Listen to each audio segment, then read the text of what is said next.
નમસ્કાર ખેડૂત મિત્રો, જય દ્વારકાધીશ અને પશુપાલક મિત્રોને જય ઠાકર. પશુપાલક અને ખેડૂત થવું કઈ હેલી વાત નથી. એમ જોઉં છું 80 ફૂટનો કૂવો છે, એમાં અટાણે આજ આપણે નાડેથી ઉતરી જઈ અને મારી જિંદગીમાં હું 5મી વખત આ કૂવો ઉતરો એવડો થયો એમાં. કેમ કે આની અંદર કંઈ હોય નહીં, પણ આજે મોટરમાં કંઈક આવી ગયું હોય ને ત્યાર આપણે નીચે ઉતરા હે અને હવે હું નીચે જાઉં છું. બોલી નહીં આગળ કંઈ તમે જોજો.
કદળ હોય ખમે નહીં ઘા જીવનના ઘેરા, દુખડા હોય જાજેરા ભલકારા દી ભાઈડા.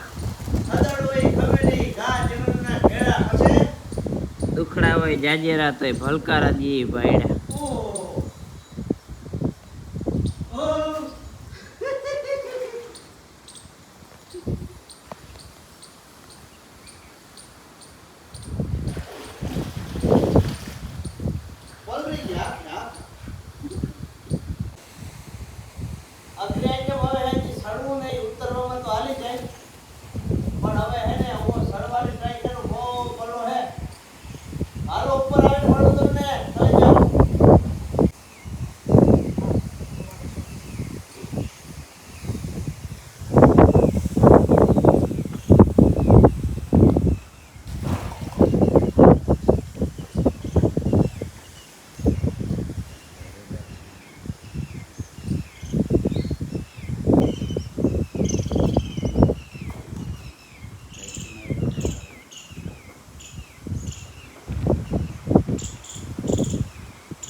થોડોક લઈ લીધો શોટ.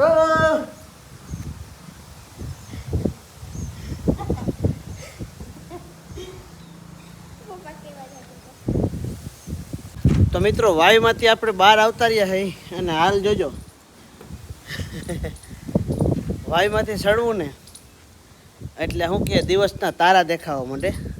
આવું અઘરું હોય તોય ખેડૂતને સામે કોઈ માણસ જોતા નથી. અને રહી વાત ખેતી કરવાની, કઈ તો ભગવાન પણ એવું કોપી જાય છે. અને આજે હજી હા સડ્યો છે ભાઈમાંથી સડ્યો ને એટલે કંઈ બોલી નથી હગાતો એવો હા સડ્યો. પણ ખેડૂત છે એ શું કે જગતનો તાત કહેવાય.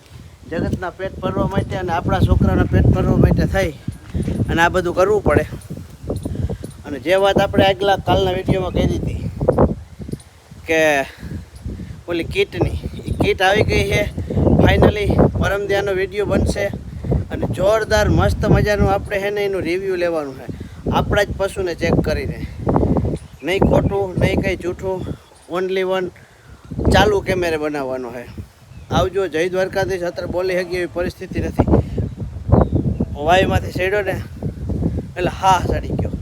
આવજો. જય દ્વારકાધીશ.